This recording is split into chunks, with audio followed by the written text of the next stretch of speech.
Students ಮತ್ತು ಸ್ಪರ್ಧಾರ್ಥಿಗಳೇ, ನಮ್ಮ science ಗುರುವಾಣಿಗೆ ತಮಗೆ ಸ್ವಾಗತ.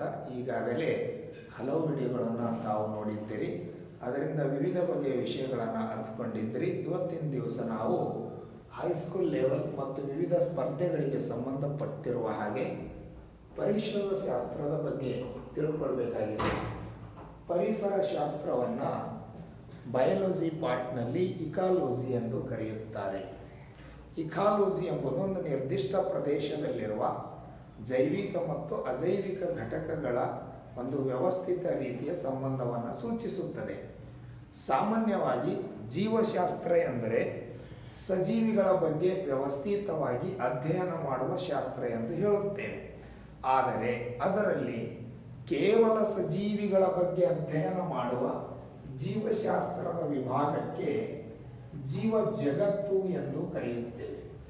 ಜೀವ ಜಗತ್ತು ಅಥವಾ ಬಯೋಡೈವರ್ಸಿಟಿ ಎಂದರೆ ಇದು ಕೇವಲ ಸಜೀವಿಗಳ ಬಗ್ಗೆ ವ್ಯವಸ್ಥಿತವಾದ ಅಧ್ಯಯನವನ್ನು ಸೂಚಿಸುತ್ತದೆ. ಆದರೆ ಪರಿಸರ ಶಾಸ್ತ್ರ ಎಂಬುದು ಕೇವಲ ಸಜೀವಿಗಳಿಗೆ ಸಂಬಂಧಪಟ್ಟಂತ ವಿಷಯವಲ್ಲ. ಇದು ಜೈವಿಕ ಘಟಕಗಳು ಹಾಗೂ ಅಜೈವಿಕ ಘಟಕಗಳಿಗೆ ಸಂಬಂಧಪಟ್ಟಂತ ವಿಷಯವಾಗಿದೆ. ಜೈವಿಕ ಘಟಕಗಳು ಅಂದರೆ ನಮ್ಮ ನಿಸರ್ಗದಲ್ಲಿರುವಂತಹ ಎಲ್ಲ ಪ್ರಾಣಿಗಳು, ಎಲ್ಲ ಸಸ್ಯಗಳು, ಎಲ್ಲ ಸೂಕ್ಷ್ಮಾಣು ಜೀವಿಗಳು.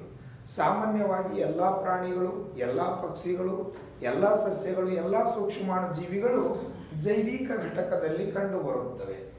ಆಮೇಲೆ ಅಜೈವಿಕ ಘಟಕಗಳು ಎಂದರೆ ಗಾಳಿ ಇರಬಹುದು, ನೀರಿರಬಹುದು, ಅಥವಾ ಶಿಲಾಗೋಳದಲ್ಲಿರ್ತಕ್ಕಂಥ ಮಣ್ಣು ಕಲ್ಲುಗಳಿಂದ ಕೂಡಿರುವಂಥ ವ್ಯವಸ್ಥೆ ಇರಬಹುದು, ಅಥವಾ ಸೂರ್ಯನಿಂದ ಬರ್ತಕ್ಕಂಥ ಬೆಳಕು ಇರಬಹುದು. ಹೀಗೆ ಜೈವಿಕ ಮತ್ತು ಅಜೈವಿಕ ಘಟಕಗಳ ನಡುವಿನ ಸಂಬಂಧವನ್ನು ವ್ಯವಸ್ಥಿತ ರೀತಿಯಲ್ಲಿ ತಿಳಿಸಿಕೊಡುವಂತಹ ಶಾಸ್ತ್ರಕ್ಕೆ ನಾವು ಪರಿಸರ ಶಾಸ್ತ್ರ ಎಂದು ಕರೆಯುತ್ತೇವೆ. ಪರಿಸರ ಶಾಸ್ತ್ರ ಎಂಬುದು ಮುಖ್ಯವಾಗಿ ಏನನ್ನು ಸೂಚಿಸುತ್ತದೆ ಎಂದರೆ ಜೈವಿಕ ಘಟಕಗಳಿಗೆ ಸಂಬಂಧಪಟ್ಟ ಹಾಗೆ ಅಜೈವಿಕ ಘಟಕಗಳ ವ್ಯವಸ್ಥೆಯನ್ನು ಸೂಚಿಸುತ್ತದೆ. ಸಾಮಾನ್ಯವಾಗಿ ಜೈವಿಕ ಘಟಕಗಳು ಈ ಭೂಮಿ ಮೇಲೆ ನೆಲೆಯೂರಿ ಇರಬೇಕಾದರೆ ಪ್ರತ್ಯಕ್ಷವಾಗಿ ಅಥವಾ ಪರೋಕ್ಷವಾಗಿ ಅಜೈವಿಕ ಘಟಕಗಳ ಮೇಲೆ ಅವಲಂಬನೆ ಹೊಂದಿವೆ ಎಂದು ಹೇಳುತ್ತೇವೆ. ಸಾಮಾನ್ಯವಾಗಿ ಭೂಮಿ ಮೇಲೆ ಇರತಕ್ಕಂಥ ಯಾವುದೋ ಒಂದು ಜೀವಿ ಬದುಕಬೇಕಾದರೆ ಅದು ಎದೆದ್ರ ಮೇಲೆ ಅವಲಂಬನೆ ಹೊಂದಿದೆ.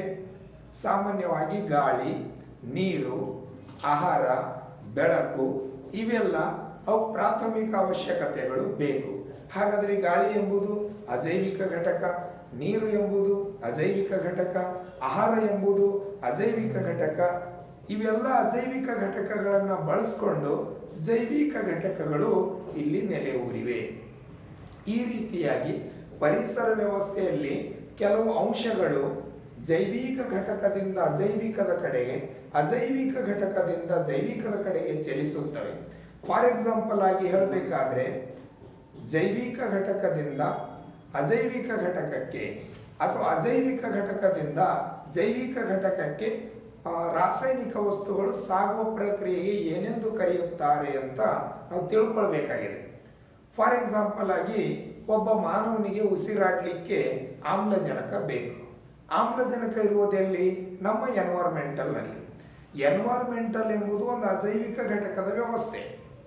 ಅದು ಉಸಿರಾಡ್ಲಿಕ್ಕೆ ಯಾರು ಪಡಿತಾ ಇದ್ದಾರೆ? ಒಬ್ಬ ಮಾನವ, ಅವ ಜೈವಿಕ ಘಟಕ.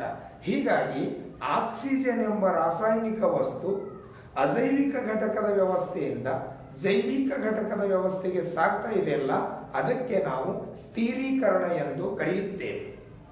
ತದನಂತರ ಆ ವ್ಯಕ್ತಿ ಆಮ್ಲಜನಕವನ್ನ ಪಡೆದುಕೊಂಡು ಉಸಿರಾಡಿದ ಮೇಲೆ ಕಾರ್ಬನ್ ಡೈಆಕ್ಸೈಡ್ ಹೊರ ಹಾಕುತ್ತಾನೆ. ಆ ಕಾರ್ಬನ್ ಡೈಆಕ್ಸೈಡ್ ಅವ ಏನಿದ್ದಾನೆ? ಜೈವಿಕ ಘಟಕ. ಕಾರ್ಬನ್ ಡೈಆಕ್ಸೈಡ್ ಎಲ್ಲಿಗೆ ಹೊರ ಹಾಕ್ತಾ ಇದ್ದಾನೆ? ವಾತಾವರಣಕ್ಕೆ. ಅವ ಇರುವುದು ಜೈವಿಕ ಘಟಕ, ವಾತಾವರಣ ಇರುವುದು ಅಜೈವಿಕ ಘಟಕ. ಹೀಗಾಗಿ ಪರಿಸರ ವ್ಯವಸ್ಥೆಯಲ್ಲಿ ರಾಸಾಯನಿಕ ವಸ್ತುಗಳು ಜೈವಿಕ ಘಟಕದಿಂದ ಅಜೈವಿಕ ಘಟಕದ ಕಡೆಗೆ ಸಾಗುವಂತ ಪ್ರಕ್ರಿಯೆಗೆ ಮರುಚಕ್ರೀಕರಣ ಎಂದು ಕರೆಯುತ್ತಾರೆ. ನಮ್ಮ ಭೂಮಿಯ ಮೇಲೆ ಸಾಮಾನ್ಯವಾಗಿ ಪರಿಸರದಲ್ಲಿ 4 ಗೋಳಗಳು ಇವೆ ಎಂದು ಹೇಳಬಹುದು. ಭೂಮಿ ಮೇಲೆ ಮೊಟ್ಟ ಮೊದಲ ಸೃಷ್ಟಿಯಾಗಿರ್ತಕ್ಕಂತಹ ವಾಯುಗೋಳ, ಎರಡನೇ ರೀತಿಯಲ್ಲಿ ಸೃಷ್ಟಿಯಾಗಿರ್ತಕ್ಕಂಥದ್ದು ಶಿಲಾಗೋಳ, ಮೂರನೆಯದು ಜಲಗೋಳ, ನಾಲ್ಕನೆಯದು ಜೀವಗೋಳ ಅಂತ. ಇಲ್ಲಿ ಇರ್ತಕ್ಕಂಥ ಈ 3 ಗೋಳಗಳು ಅಜೈವಿಕ ಘಟಕಕ್ಕೆ ಸಂಬಂಧಿಸಲ್ಪಟ್ಟಿದ್ದರೆ ಜೀವಗೋಳ ಎಂಬುದು ಜೈವಿಕ ಘಟಕಕ್ಕೆ ಸಂಬಂಧಪಟ್ಟಿದೆ. ಈ ವಾಯುಗೋಳ, ಶಿಲಾಗೋಳ ನಮ್ಮ ಬ್ಲ್ಯಾಂಕೆಟ್ ಆಫ್ ಅರ್ತ್ ಅಂತ ಕರಿತೀವಿ. ನಮ್ಮ ಭೂಮಿಗೆ ಸುತ್ತುವರೆದಿರ್ತಕ್ಕಂಥ ವಾಯುಪದರಿನ ಹೊದಿಕೆ ಏನಿದೆ ಅದು ವಾಯುಗೋಳ. ಕಲ್ಲು ಮಣ್ಣುಗಳಿಂದ ಕೂಡಿರುವಂತ ಪ್ರದೇಶ ಏನಿದೆ ಶಿಲಾಗೋಳ. ನೀರಿನಿಂದ ಕೂಡಿರ್ತಕ್ಕಂಥ ಪ್ರದೇಶ ಏನಿದೆ ಜಲಗೋಳ. ಆಮೇಲೆ ಸಸ್ಯಗಳು, ಪ್ರಾಣಿಗಳು ಹಾಗೂ ಸೂಕ್ಷ್ಮಾಣು ಜೀವಿಗಳಿಂದ ಕೂಡಿರುವಂತಹ ಬದುಕು ಏನಿದೆ ಅಲ್ಲ ಅದಕ್ಕೆ ನಾವು ಜೀವಗೋಳ ಅಂತ ಕರಿತೀವಿ. ಇದರಲ್ಲಿ ಈ ಎಲ್ಲಾ ವ್ಯವಸ್ಥೆಗಳನ್ನ ಕೂಡಿಕೊಂಡೇ ನಾವು ಭೂಮಿಯ ಒಂದು ಪರಿಸರ ವ್ಯವಸ್ಥೆ ಅಂತ ಸಾಮಾನ್ಯವಾಗಿ ಹೇಳ್ತೀವಿ. ಇವತ್ತಿನ ನಿಟ್ಟಿನಲ್ಲಿ ನಾವು ಪರಿಸರದಲ್ಲಿ ಏನನ್ನ ಇಂಪಾರ್ಟೆಂಟ್ ಆಗಿ ಕಲಿಬೇಕಾಗಿದೆ, ಏನ್ ಇಂಪಾರ್ಟೆಂಟ್ ಕಲಿಬೇಕಾಗಿದೆ ಅಂದ್ರೆ ಪರಿಸರ ಮಾಲಿನ್ಯ. ಪರಿಸರ ಮಾಲಿನ್ಯ ಅಂದ್ರೆ ಏನು? ನಮ್ಮ ಪರಿಸರದಲ್ಲಿ ಭೌತಿಕವಾದ, ರಾಸಾಯನಿಕವಾದ, ಜೈವಿಕವಾದ ಅನಪೇಕ್ಷಿತ ಬದಲಾವಣೆಗಳನ್ನು ಕಂಡು ಬಂದಾಗ ಅದಕ್ಕೆ ಸಾಮಾನ್ಯವಾಗಿ ನಾವು ಪರಿಸರ ಮಾಲಿನ್ಯ ಎಂದು ಹೇಳುತ್ತೇವೆ.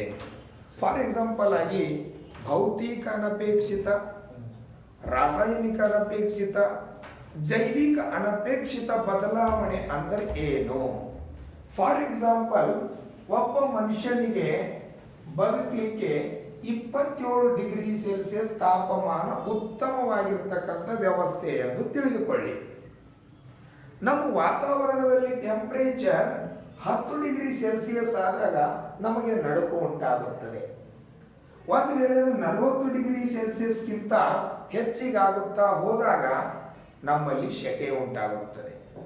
ಅಂದ್ರೆ ನಾವು ಬದುಕಲಿಕ್ಕೆ ಎಂತ ಅನುಕೂಲಕರವಾಗಿರ್ತಕ್ಕಂಥ ವಾತಾವರಣ ಬೇಕು ಅಂತ ವಾತಾವರಣ ಇಲ್ಲ ಅಂತ ಅರ್ಥ. ಇದು ಭೌತಿಕ ಅನಪೇಕ್ಷಿತ ಅಂತ ಹೇಳ್ಬೋದು. ದ ಟೆಂಪರೇಚರ್, ತಾಪಮಾನ ಎಂಬುದು ಒಂದು ಭೌತಮಾನ. ಹೀಗಾಗಿ ನಮಗೆ ಬೇಕಾಗಿರುವುದು ಇದು. ಇದಕ್ಕಿಂತ ಕೆಳಗಡೆ ಹೋದ್ರೂ ನಮಗೆ ಸಮಸ್ಯೆ, ಇದಕ್ಕಿಂತ ಮೇಲೇರಿಕೆ ಆದ್ರೂ ಕೂಡ ನಮಗೆ ಸಮಸ್ಯೆ. ಇದು ಎಲ್ಲ ಕಡೆಯಿಂದ ಆಯ್ತು. ಆಟೋಮೆಟಿಕ್ ಆಗಿ ನಿಸರ್ಗದಲ್ಲಿ ತಾಪಮಾನ ಡೌನ್ ಆಗೋದಾಗ್ಲಿ, ತಾಪಮಾನ ಇನ್ಕ್ರೀಸ್ ಆಗೋದಾಗ್ಲಿ ಆಗಲ್ಲ. ವಾತಾವರಣದಲ್ಲಿ ಆಕ್ಸಿಜನ್ ಪ್ರಮಾಣ ಕಡಿಮೆ ಆಯ್ತು, ಕಾರ್ಬನ್ ಡೈಆಕ್ಸೈಡ್ ಪ್ರಮಾಣ ಹೆಚ್ಚಾಯ್ತು ಅಂದ್ರೆ ಟೆಂಪರೇಚರ್ ಆಟೋಮೆಟಿಕ್ ಆಗಿ ರೈಸ್ ಆಗ್ತದೆ.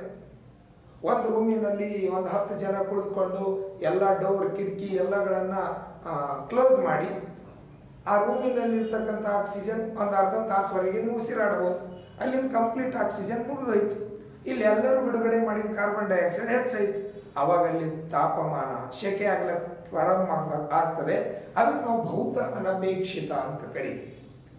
ಆಮೇಲೆ ಇವತ್ತು ನಮ್ಗೆ ಉಸಿರಾಡ್ಲಿಕ್ಕೆ ಶುದ್ಧವಾದ ಆಕ್ಸಿಜನ್ ಬೇಕು. ಆಗ ನಾವು ನಿಸರ್ಗದಲ್ಲಿ ಆಕ್ಸಿಜನ್ ಜೊತೆ carbon dioxide, nitrogen dioxide, carbon monoxide ಇಂಥ ಅನಿಲಗಳೆಲ್ಲವೂ ಕೂಡ ನಮ್ಮ ಶ್ವಾಸಕೋಶವನ್ನ ಸೇರ್ತಾ ಇವೆ, ದೇಹದಲ್ಲಿ ಅನಪೇಕ್ಷಿತ ಬದಲಾವಣೆ ತರ್ತಾ ಇವೆ. ಇದು ರಾಸಾಯನಿಕ ಅನಪೇಕ್ಷಿತ ಬದಲಾವಣೆ ಅಂತ ಕರಿತೀವಿ.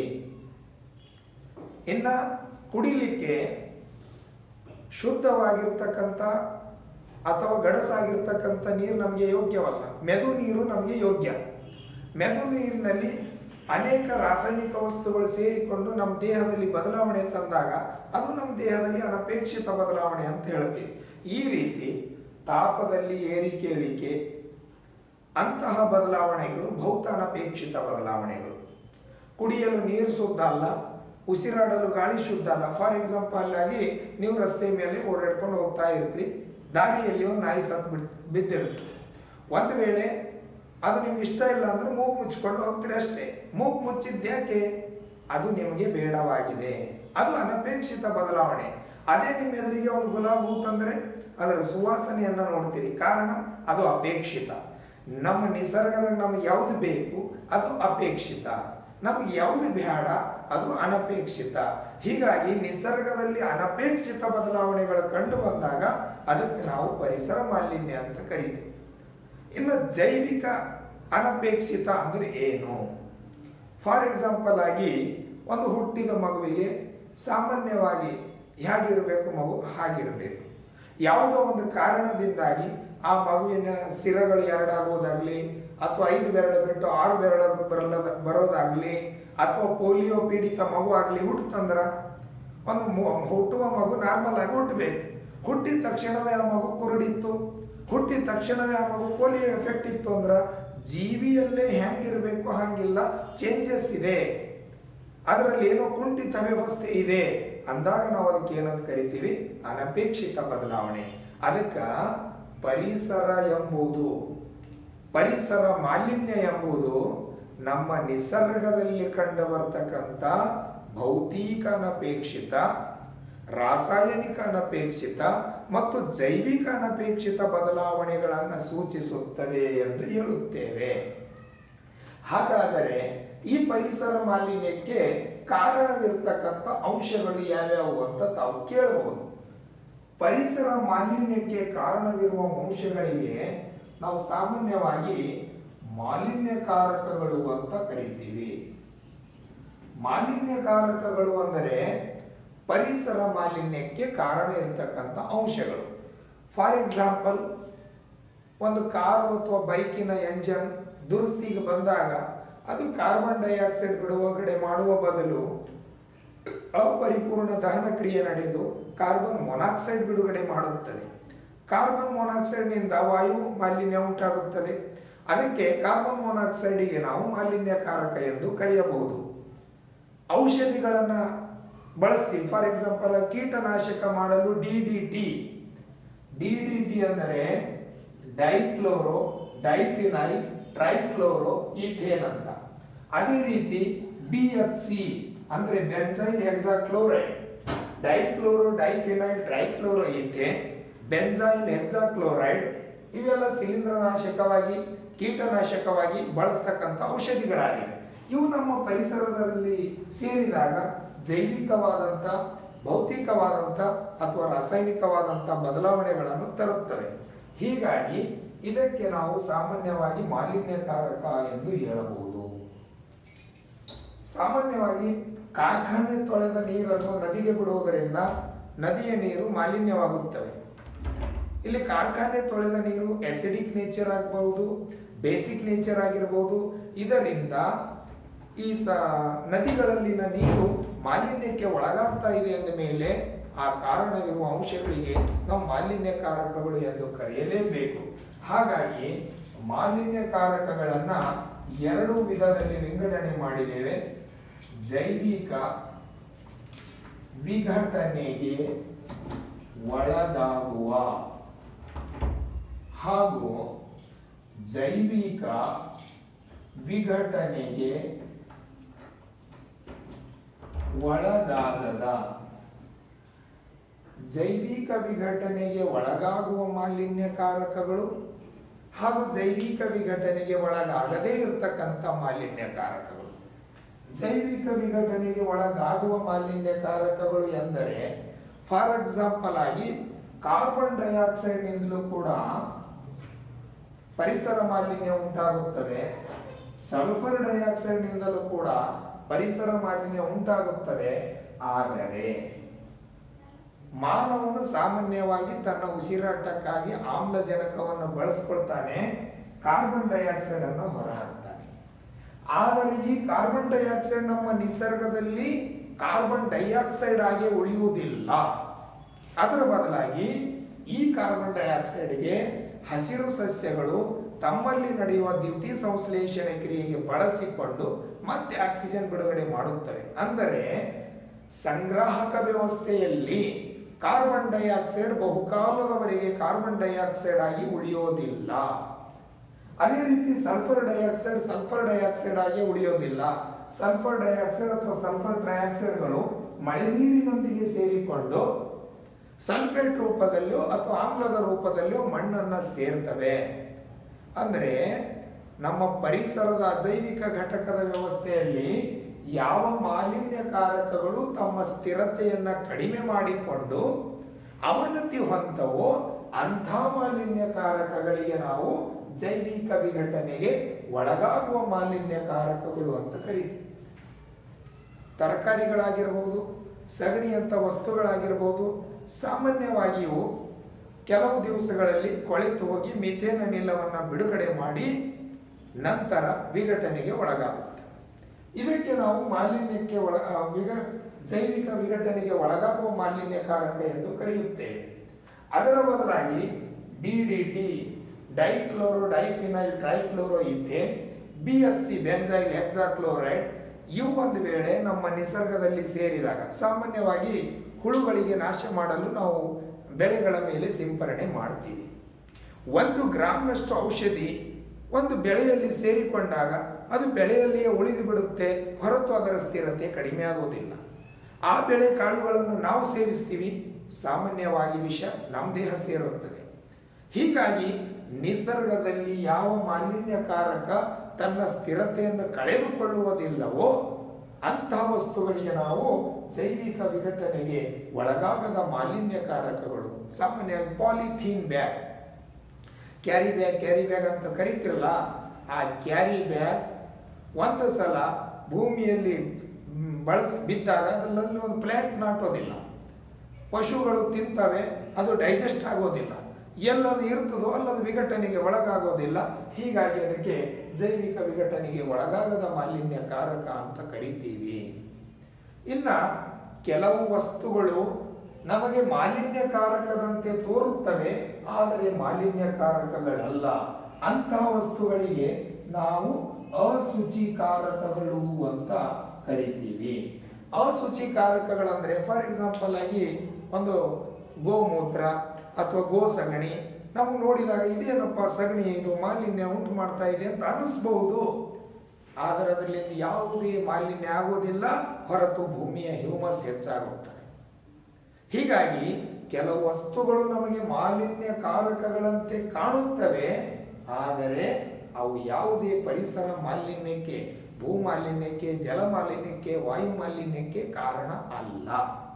ಅಂಥವುಗಳಿಗೆ ನಾವು ಅಶುಚಿಕಾರಕಗಳು ಎಂದು ಕರೆಯುತ್ತೇವೆ. ಹೀಗಾಗಿ ನಮ್ಮ ನಿಸರ್ಗದಲ್ಲಿ ಭೌತ ಬದಲಾವಣೆ, ರಾಸಾಯನಿಕ ಬದಲಾವಣೆ ಹಾಗೂ ಜೈವಿಕ ಅನಪೇಕ್ಷಿತ ಬದಲಾವಣೆಗಳಿಗೆ ಈ ರೀತಿ ಯಾವ ವಸ್ತುಗಳು ಕಾರಣವಾಗುತ್ತವೆಯೋ ಅವುಗಳಿಗೆ ನಾವು ಮಾಲಿನ್ಯಕಾರಕ ಅಂತ ಕರಿತೀವಿ. ಅವೇ ಮಾಲಿನ್ಯವನ್ನ ಉಂಟು ಮಾಡ್ತವೆ. ಇದರ ಆಧಾರದ ಮೇಲೆ ನಮ್ಮ ಭೂಮಿಯ ಮೇಲೆ ಉಂಟಾಗ್ತಕ್ಕಂಥ ಮುಖ್ಯವಾದ ಮಾಲಿನ್ಯಗಳು 3 ಇವೆ. ನಮ್ಮ ವಾಯುಗೋಳದಲ್ಲಿ ಮಾಲಿನ್ಯ ಉಂಟಾದರೆ ಅದಕ್ಕೆ ವಾಯು ಮಾಲಿನ್ಯ ಎಂದು ಕರೆಯುತ್ತೇವೆ. ನಮ್ಮ ಭೂಮಿಯಲ್ಲಿ ಶಿಲಾಗೋಳದಲ್ಲಿ ಮಾಲಿನ್ಯ ಉಂಟಾದರೆ ಅದಕ್ಕೆ ಭೂಮಾಲಿನ್ಯ ಎಂದು ಕರೆಯುತ್ತೇವೆ. ನೀರಿನಲ್ಲಿ ಅನಪೇಕ್ಷಿತ ಬದಲಾವಣೆ ಉಂಟಾದರೆ ಅದಕ್ಕೆ ನಾವು ಜಲಮಾಲಿನ್ಯ ಎಂದು ಕರೆಯುತ್ತೇವೆ. ಇವು ಭೂಮಿಯ ಮೇಲೆ ಕಂಡು ಬರ್ತಕ್ಕಂಥ 3 ಮಾಲಿನ್ಯಗಳು. ಇದಕ್ಕೆ ಬಿಟ್ಟು ವಿಕಿರಣ ಮಾಲಿನ್ಯ ಇದೆ, ಪ್ಲಾಸ್ಟಿಕ್ ಮಾಲಿನ್ಯ ಇದೆ, ಶಬ್ದ ಮಾಲಿನ್ಯ ಇದೆ, ಇಂಥ ಅನೇಕ ಮಾಲಿನ್ಯಗಳಿವೆ. ಆದರೆ ಭೂಮಿ ಮೇಲೆ ಇರ್ತಕ್ಕಂಥ ಮುಖ್ಯ ಮಾಲಿನ್ಯಗಳಂದ್ರೆ 3: ಭೂ ಮಾಲಿನ್ಯ, ಜಲ ಮಾಲಿನ್ಯ ಮತ್ತು ವಾಯು ಮಾಲಿನ್ಯ ಎಂದು ಹೇಳಬಹುದು. ಇವು 3 ಗೋಳದಲ್ಲಿ ಉಂಟಾಗ್ತಕ್ಕಂಥ 3 ಮಾಲಿನ್ಯಗಳು ಮುಖ್ಯ ಮಾಲಿನ್ಯಗಳಾಗಿವೆ ಅಂತ ಹೇಳಬಹುದು. ಇನ್ನು ಪ್ರತಿ ಮಾಲಿನ್ಯಗಳ ಬಗ್ಗೆ ನಮಗೇನು ಕಲಿಬೇಕಾಗಿದೆ? ಫಾರ್ ಎಕ್ಸಾಂಪಲ್ ಆಗಿ ಆ ಮಾಲಿನ್ಯ ಅಂದರೆ ಏನು, ಆ ಮಾಲಿನ್ಯಕ್ಕೆ ಯಾವ ಮಾಲಿನ್ಯ ಕಾರಕಗಳು ಕಾರಣ ಇವೆ, ಆ ಮಾಲಿನ್ಯವನ್ನು ಹೇಗೆ ತಡೆಗಟ್ಟಬಹುದು, ಮತ್ತೆ ಆ ಮಾಲಿನ್ಯವನ್ನು ತಡೆಗಟ್ಟದೇ ಹೋದಲ್ಲಿ ಮುಂದೆ ಸಂಭವಿಸಬಹುದಾದ ಅಂಶಗಳೇನೇನು ಎಂಬುದನ್ನು ನಾವಿದರಲ್ಲಿ ಕಲಿಬೇಕಾಗಿದೆ. ಏಕೆಂದರೆ ಒಂದು ಉದಾಹರಣೆಯಿಂದಲೇ ನೀವು ಕಲಿಬಹುದು. ಉದಾಹರಣೆ, ದಿನದಿಂದ ದಿನಕ್ಕೆ ಬದಲಾಗುತ್ತಿದೆ ಹವಾಮಾನ, ಅರಣ್ಯಕ್ಕೆ ಇಲ್ಲ ಹಿಂದಿನಂತೆ ಸ್ಥಾನಮಾನ, ಹಸಿರು ಮನೆ ಪರಿಣಾಮದ ಇಂದಿನ ಗುಣ, ಮುಂದುವರೆದರೆ ಬೇಕಾಗಿಲ್ಲ ಬೆಂಕಿ ಪೊಟ್ಟಣ. ಒಂದು 15 ವರ್ಷಗಳ ಹಿಂದೆ ಬೇಸಿಗೆ ಕಾಲದಲ್ಲಿ ಭಾರತದಲ್ಲಿ 30 ಡಿಗ್ರಿ ಸೆಲ್ಸಿಯಸ್ ತಾಪಮಾನ ಇರ್ತಿತ್ತು. ಕಳೆದ ವರ್ಷ ಮೇ ತಿಂಗಳಲ್ಲಿ ಹೈಯೆಸ್ಟ್ 48 ಡಿಗ್ರಿ ಸೆಲ್ಸಿಯಸ್ ತಾಪಮಾನ ರೈಸ್ ಆಯಿತು. ಅಂದರೆ ಪ್ರತಿ ವರ್ಷ 2 ಡಿಗ್ರಿ ಸೆಲ್ಸಿಯಸ್ ತಾಪಮಾನ ಹೆಚ್ಚಾಗ್ತಾ ಇದೆ. ಅದು 60 ಡಿಗ್ರಿ ಸೆಲ್ಸಿಯಸ್ಗೆ ರೀಚ್ ಆದಾಗ ನೀವು ರಸ್ತೆ ಮೇಲಿನ ಪೇಪರ್ಗಳನ್ನು ಬಾರಿಗೆಯಿಂದ ಹುಡುಗುವ ಅವಶ್ಯಕತೆ ಇಲ್ಲ, ತಾನಾಗಿಯೇ ಸುಡುತ್ತವೆ. 70 ಡಿಗ್ರಿ ಸೆಲ್ಸಿಯಸ್ಗೆ ತಾಕಿದಾಗ ಬಡವರ ಗುಡಿಸಲುಗಳಿಗೆ ಯಾರು ಬೆಂಕಿ ಇಡುವ ಅವಶ್ಯಕತೆ ಇಲ್ಲ, ತಾನಾಗಿಯೇ ಉರಿದು ಹೋಗುತ್ತವೆ. 80 ಡಿಗ್ರಿ ಸೆಲ್ಸಿಯಸ್ಗೆ ತಾಕಿದಾಗ ಅರಣ್ಯದಲ್ಲಿನ ಒಣಗಿದ ಮರಗಳೆಲ್ಲ ಸುಟ್ಟು ಹೋಗಿ ಕಾಡ್ಗಿಚ್ಚು ಉಂಟಾಗುತ್ತದೆ. ನೀವು ರಸ್ತೆಗೆ ಇಳಿದರೆ ನಿಮ್ಮ ಬಣಮೆಗೆ ಕೂಡ ಬೆಂಕಿ ಹತ್ತುತ್ತದೆ. ಕಾರಣ ದಿನದಿಂದ ದಿನಕ್ಕೆ ತಾಪಮಾನ ಏರಿಕೆ ಅಂತ ಹೇಳಬಹುದು. ಹೀಗಾಗಿ ಈ 3 ಮಾಲಿನ್ಯಗಳ ಬಗ್ಗೆ ವಿಶೇಷವಾಗಿರ್ತಕ್ಕಂಥ ಮಾಹಿತಿಗಳು ವಿವಿಧ ಸ್ಪರ್ಧೆಯಲ್ಲಿ, ಯಾಕಂದರೆ ಪರಿಸರದ ಮಾಲಿನ್ಯದ ಬಗ್ಗೆ ನಿಬಂಧ ಬರೆಯೋದು ಬರ್ತದೆ, ಪ್ರಬಂಧ ಬರೆಯೋದು ಬರ್ತದೆ, ಅದರಲ್ಲಿನ ಅಂಶಗಳು ಸ್ಪರ್ಧಾತ್ಮಕ ಪರೀಕ್ಷೆಯಲ್ಲಿ ಕೇಳಲಾಗುತ್ತದೆ. ಇದು ಕೇವಲ ವಿಜ್ಞಾನ ವಿಷಯಕ್ಕಷ್ಟೇ ಅಲ್ಲ, ಕನ್ನಡ, ಇಂಗ್ಲಿಷ್, ಸಮಾಜಕ್ಕೂ ಕೂಡ ಪರಿಸರ ಶಾಸ್ತ್ರ ಎಂಬುದು ಕೇವಲ ವಿಜ್ಞಾನಕ್ಕೆ ಸೀಮಿತ ಅಲ್ಲ, ಇದು ಎಲ್ಲ ವಿಷಯಗಳು ಹಾಗೂ ಎಲ್ಲ ತರಗತಿಯವರಿಗೂ ಎಲ್ಲ ಸ್ಪರ್ಧಾರ್ಥಿಗಳಿಗೂ ಇಂಪಾರ್ಟೆಂಟ್ ಆಗಿರ್ತಕ್ಕಂಥ ವಿಷಯ ಇದೆ. ಇವತ್ತಿನ ವಿಡಿಯೋದಲ್ಲಿ ನಾನು ಪರಿಸರ ಶಾಸ್ತ್ರದ ಪರಿಕಲ್ಪನೆಯನ್ನು ನಿಮ್ಮಲ್ಲಿ ಉಂಟು ಮಾಡಿದ್ದೀನಿ. ಪರಿಸರದ ಮಾಲಿನ್ಯದ ಮುಖ್ಯ ಅಂಶಗಳನ್ನು ನಾಳೆಗೆ ಹೇಳಲಿಕ್ಕೆ ನಿಮ್ಮೊಂದಿಗೆ ಬರ್ತೀನಿ. ಧನ್ಯವಾದಗಳು.